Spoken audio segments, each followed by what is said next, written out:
Viewers, नमस्कार। आप सब लोगों का मेरे YouTube चैनल और आपके अपने YouTube channel Maithili tarot reading में मैं स्वामी मैथिली गिरी आपका हार्दिक स्वागत करती हूँ।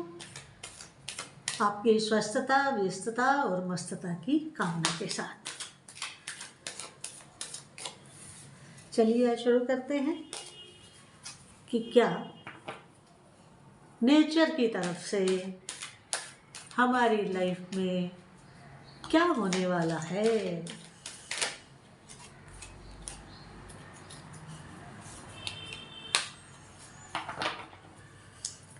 आप लोगों से उसी निवेदन के साथ कि आप मेरे इस YouTube channel Maithili tarot reading को अधिक से अधिक सब्सक्राइब, लाइक और शेयर करें। इसी के साथ मैं अपना वीडियो शुरू कर रही हूँ और आशा करती हूँ कि आप लोग भी मेरे इस वीडियो को पसंद करेंगे।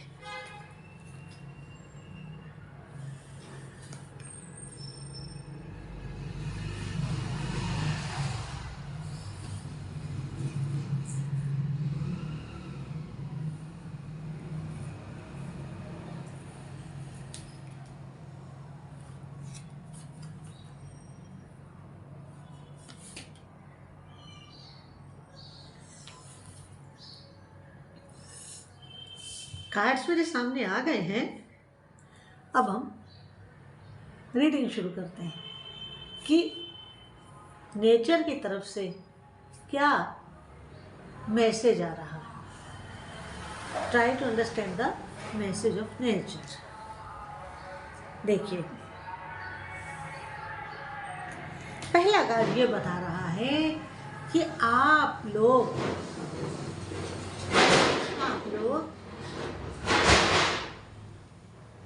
हमेशा ये प्रयास करिए, करते रहना भी चाहिए, अपने आप को पावरफुल करने का इन द सेंस अध्यात्म की तरफ से आपको अपने गुरु द्वारा प्रदत्त भजन साधन जरूर करना चाहिए। आप इस दुनिया में, इस ब्रह्मांड में, चाहे तो आप इस पृथ्वी लोक पर हो, चाहे आप किसी और लोक पर हो, कहीं पर भी आप हो, आपको पावर केवल और केवल एक ही चीज से मिलेगी और वो क्या है? वो है अध्यात्म। धर्म कुछ और चीज है। धार्मिक होना अलग बात है, आध्यात्मिक होना अलग बात है। आजकल लोगों को ये ज्ञान नहीं है कि धर्म में और अध्यात्म में अंतर क्या है। जो मंदिर जा रहा है, जो माथा फोड़ रहा है, मंदिर जा जाकर भजन गा गा कर गला फाड़ रहा है, लोग उसको बड़ा वो कहते हैं क्या ये तो बहुत, वो बाहरी क्रिया कर रहा है, उससे शक्ति नहीं मिलती। धर्म कर्म करो, वो क्या है? वो हमारा आचरण है। धर्म पूर्वक हमारा जीवन होना चाहिए, वो आचरण है, वो आपका कैरेक्टर है। लेकिन असल में जो शक्ति है वो मिलती है अध्यात्म से। संत महात्माओं को तो चोर कह देंगे, उनको तो घटिया बता देंगे, मगर जो घटिया है, जो केवल ऊपरी लोक दिखावा कर रहा है, मंदिर में कमरा बनवा दो, आश्रम में कमरा बनवा दो, यहाँ दान, वहाँ दान, दान भी किस लिए? पंखा लगवाया तो लिखा कि फलाने फलाने की स्मृति में फलाने फलाने ने लगवाया। जिस हाथ दिया दूसरे हाथ वापिस ले लिया अपना पुण्य। तो अंतर समझने का प्रयास करिए धार्मिक होने में और आध्यात्मिक होने में। यहीं पर लोग गलती करते हैं और अपने द्वारा किए हुए धर्म के पथ को भी भ्रष्ट कर लेते हैं। मेरी बात समझिए, क्योंकि मेरे जीवन में ऐसे बहुत सारे क्षण आए जब लोगों ने हमारे इस वस्त्र से ज्यादा ढोलकी पीटने वाले मंडली को इम्पोर्टेंस दी और मौजूद साधु सन्यासी को दरकिनार कर दिया, पब्लिक में बिठा दिया। कोई मान सम्मान नहीं, कोई वस्त्रों की मर्यादा का ख्याल नहीं। तो ऐसे लोगों का किया हुआ धर्म कर्म सब मिट्टी में होता है। अगर आपने किसी की पात्रता के अनुकूल आचरण नहीं किया तो वो आपका किया हुआ कर्म बिग शून्य में कन्वर्ट हो जाता है। तो पावर का कार्ड आया, तो इसलिए मुझे इतनी सारी बात आपको समझाने के लिए कहनी पड़ी। अगर इस टॉपिक पे बोलने लगूं तो महीनों बोल सकते हैं, लेकिन अध्यात्म में ही आपको पावर मिलती है अगर आप अपने आप को समेट करके अपने को जानने का प्रयास करेंगे, तभी आप पावरफुल होंगे। बाहरी कर्म शरीर के साथ खत्म, लेकिन जो आप अध्यात्म से शक्ति लेंगे वो शक्ति आपकी शरीर छूटने के बाद मन बुद्धि चित्त अहंकार के साथ जाएगी और आपको आगे का मार्ग प्रशस्त करेगी। समझे? इसलिए अपनी पावर, अपनी शक्ति को वर्धन करें, अपनी शक्ति को बढ़ाने का प्रयास करें, और वो केवल और केवल वो पथ जो आपके गुरु आपको दर्शाएं। गुरु भी सन्यासी संत महात्मा हो, मंदिर का कोई पंडित या ब्राह्मण, मुश्किल हो जाएगा। इसके बाद जब आप पावर्स को गेन कर लें, धीरे धीरे पावरफुल होते चले जाएं, तो आप क्या करें आगे? आप ये करें, धीरे धीरे धीरे धीरे अध्यात्म के पथ पर चलना शुरू जैसे ही आप करेंगे तो आपकी समझ ये बनती चली जाएगी कि जगत तो मिथ्य है, मैं तो इस जगत का कर्ता नहीं, मैं तो इस जगत का मूल हूं। और जो जड़ होती है, मूल होता है किसी चीज का, वो कहाँ होता है? मिट्टी में। दिखता नहीं। दिखता क्या है? जो आजकल दिखता है, वो मंदिर में 4 घंटे भजन गा के आया, उसने मंदिर में 1 घंटा लगवा दिया, उसने मंदिर में 1 पंखा लगवा दिया और घंटे और पंखे के ऊपर नाम भी लिखवा दिया। कौन दिखता है? ये दिखता है। और क्या नहीं दिखता? अध्यात्म नहीं दिखता। क्यों? क्योंकि वो हमारी रूट है, वो हमारी जड़ है, और जड़ जो होती है वो मिट्टी में दबी हुई होती है, जो देखने में सुंदर नहीं, कोई रूप नहीं, कोई रंग नहीं, कोई आकार नहीं, कोई प्रकार नहीं, मगर पावर जो इतना बड़ा पेड़ खड़ा है, उसकी सारी खूबसूरती, उसके फूल, उसकी पत्ती, उसकी गुण, उसके दोष जो भी हैं, वो उसी मैली कुचैली जड़ में मौजूद हैं। अगर आपने जड़ को ही काट दिया तो आपका परिवार कैसे फलेगा फूलेगा? कैसे आपका एक परिवार फलेगा फूलेगा? धीरे धीरे जब जड़ सूखने लगेगी, किसी महात्मा के जानबूझकर किए गए अपमान से जब आपकी वो परिवार की जड़ जब सूखने लगेगी, तो उस वक्त आपका क्या होगा? ये मैं एक समझाने के लिए आपको बता रही हूं। सूखेगी तो जरूर, क्योंकि किया हुआ कर्म आपकी ये पीढ़ी भोगे या उसकी अगली पीढ़ी भोगे, तो फिर पंडित लोग कहेंगे जन्म पत्री देख के आपके तो परिवार में पितृदोष है। तो पितृदोष आया कहाँ से? क्योंकि सन्यासी पितरों में माना जाता है, क्योंकि सन्यास जब होता है तो सन्यासी अपना श्राद्ध कर्म करके बैठता है। तो इस तरह कर्म को बनाने से कोई फायदा नहीं है। अपने को अध्यात्म की तरफ लेकर जाएं, उसके बाद इस रास्ते पे आगे बढ़ना शुरू करें।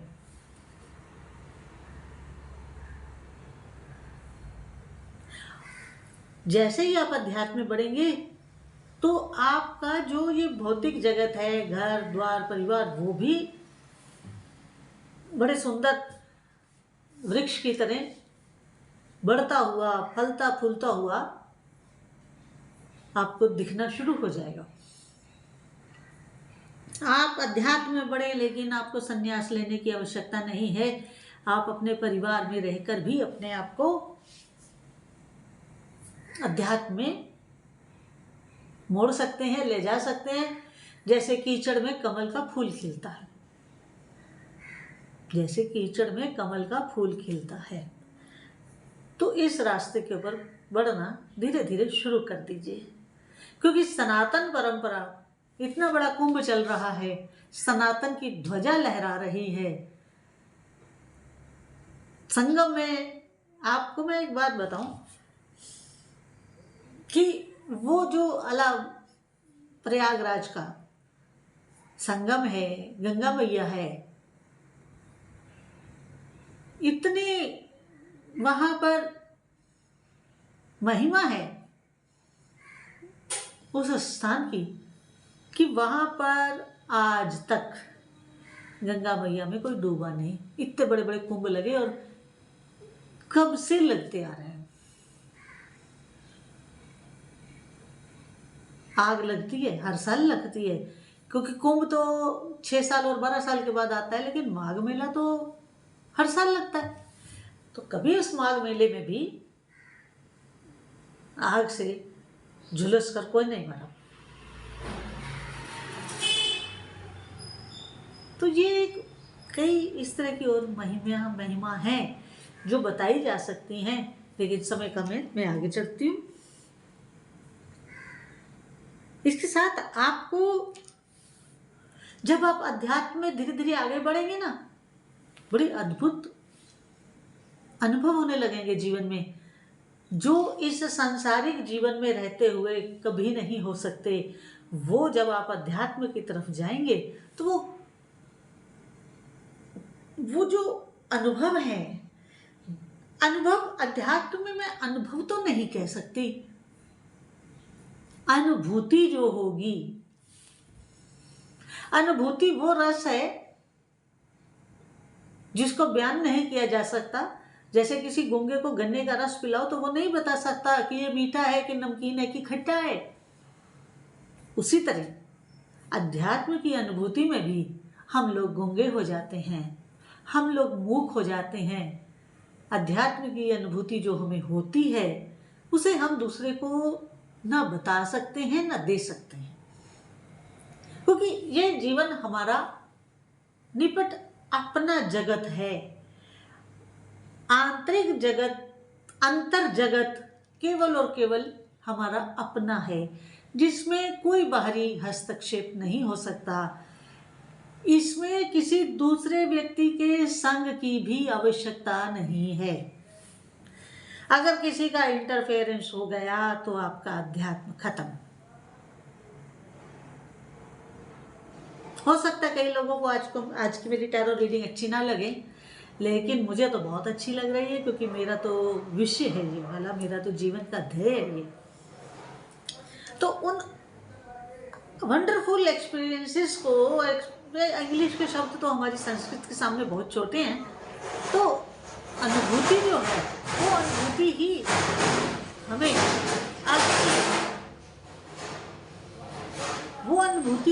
आगे की अनुभूतियों के लिए मार्ग देती चली जाती है। जैसे जब हम किसी गुफा में घुसते हैं और उस गुफा में जाते तो एक द्वार से हैं। हिमालय में ऐसी अनंत गुफाएं हैं, घुसते तो एक द्वार से हैं, लेकिन जैसे ही हम अंदर अंदर जाते हैं तो वहां पर अनेक द्वार होते हैं, और उन गुफाओं के अंदर गुफाएं, उसके अंदर गुफाएं, उसके अंदर गुफाएं। पृथ्वी लोक पे रह रहे हैं, लेकिन अभी इस पृथ्वी को खोजा नहीं गया है पूरी तरह से। जब कलयुग के अंत में कल की अवतार होंगे, तब तक ये धरती का जो आप जहां हम अभी से रह रहे हैं, ये वाला जो वर्ल्ड ऑर्डर है, वो ऑर्डर खत्म हो चुका होगा, आर्थिक स्थिति ध्वस्त हो चुकी होगी। तो मालूम है कल की अवतार जो नया सारा आर्थिक व्यवस्था शुरू करेंगे, वो धन कहाँ से आएगा? इस धरती से ही निकाला जाएगा, क्योंकि ये धरती में इतना धन और इतना खजाना गड़ा हुआ है कि क्योंकि अभी तक धरती की पूरी खोज ही नहीं हुई है। कंदराओं को नहीं खोजा गया है, गुफाओं को नहीं खोजा गया है, अंदर क्या है क्या नहीं है कोई नहीं जानता। दूसरे ग्रहों को खोजने के लिए निकल पड़े हैं, अपने घर को जानते नहीं हम। लेकिन हमारे शास्त्र, हमारे ग्रंथ जो अपौरुषीय हैं, उनमें हर चीज का वर्णन है। यहाँ तक वर्णन है ऋग्वेद में कि गुलाब का पौधा किस लोक से आया है, कौन सा वृक्ष किस लोक से आया है। बहुत बड़ा संसार है अध्यात्म का। इसके बाद अगली जो नेचर ये बता रही है कि आप स्थिर रहें, आप धीरज कभी भी मत खोए, हमेशा धैर्यवान रहें। कहते हैं, शास्त्र कहते हैं, धैर्यवान लभते ज्ञानम, धैर्यवान लभते ज्ञानम, कि धैर्यवान पुरुष, धैर्यवान व्यक्तित्व ही ज्ञान को प्राप्त होता है। और अगर आप ज्ञान चाहते हैं, अगर आप जीवन में सफल होना चाहते हैं, जीवन में कामयाब होना चाहते हैं, तो आपको स्थिरता, धैर्यता, धीरजता अपने जीवन में लानी ही होगी। ऐसा नहीं कि छोटी सी बात पे ऊपर आप परेशान हो गए, डिप्रेशन में चले गए। ऐसा नहीं, ऐसा नहीं, धैर्यवान रहें। परिस्थितियां तो बहुत बड़ी बड़ी आती हैं। जो इंसान जितने स्तर का होता है, उसके जीवन में उतनी ही परेशानी आती है। राजा महाराजाओं का जीवन बहुत विस्तृत होता है, उनके ऊपर बहुत बड़ी जिम्मेवारियां होती हैं। जिस भूभाग के वो राजा होते हैं, उस पूरे भूमंडल की उनके ऊपर जिम्मेवारी होती है। तो जब उनके ऊपर कोई मुसीबत आती है, तो वो भी उतने लार्ज स्केल पे ही आती है, उतने बड़े लार्ज स्केल पे ही आते हैं। तो इसलिए कोई भी प्रॉब्लम आए, धैर्यवान रहें, धीरज मत खोएं, क्योंकि अगर आप ऐसा करते हैं तो फिर बड़ी मुश्किल हो जाती है। क्योंकि धैर्य खोने से क्या होता है कि हम अधीर होकर के गलत डिसीजन ले लेते हैं, गलत रास्ते पे निकल जाते हैं। अगर आप थोड़े धैर्यवान होकर के इस चीज को सोचेंगे, तो आपका रास्ता शॉर्ट रहेगा। आप कहेंगे कि अब ऐसे आप कहते हो कि शॉर्टकट ना ले सफल होने के लिए, लेकिन अगर कोई प्रॉब्लम आ गई है, उसमें अगर आपने अधीरता ली, तो आपका रास्ता लंबा हो जाएगा। अगर प्रॉब्लम को छोटे टाइम स्पैन में ख़त्म करना हो, तो धैर्य बनाए रखें। इसके बाद अगला कार्ड ये बता रहा है कि आप सफलता के गेटवे में जाएं, सफलता की नई ऊंचाइयों में जाएं। टाइम नहीं समझ में आ रहा कि कितना वीडियो बन गया है, तो आपके लिए नए नए रास्ते खुलेंगे जब आप धैर्यवान हो जाएंगे। और प्लेयर का, खुशी का खजाना आपके लिए खुलेगा, क्योंकि आप अंतर यात्रा कर रहे हैं तो अंदर के जो खजाने हैं वो बाहर की पृथ्वी लोक और ब्रह्मांड से भी ज़्यादा हैं। तो आपके लिए खुशियों का रास्ता खुलेगा, आपके लिए सफलता का रास्ता खुलेगा, आपको आगे बढ़ने का बहुत सुनहरा मौका मिलेगा। आप अपनी प्यूरिफिकेशन करें, क्योंकि अगर आप अध्यात्म में जाएंगे तो आप अपना मार्जन जरूर करेंगे, और जब आप अपना मार्जन करेंगे तो जीवन बहुत सुंदर हो जाएगा, बहुत सुंदर हो जाएगा। गो अहेड, आप इसी तरह करें। आज का वीडियो बहुत लंबा हो गया, सॉरी। हरिओम नारायण हरि, हरिओम नारायण हरि।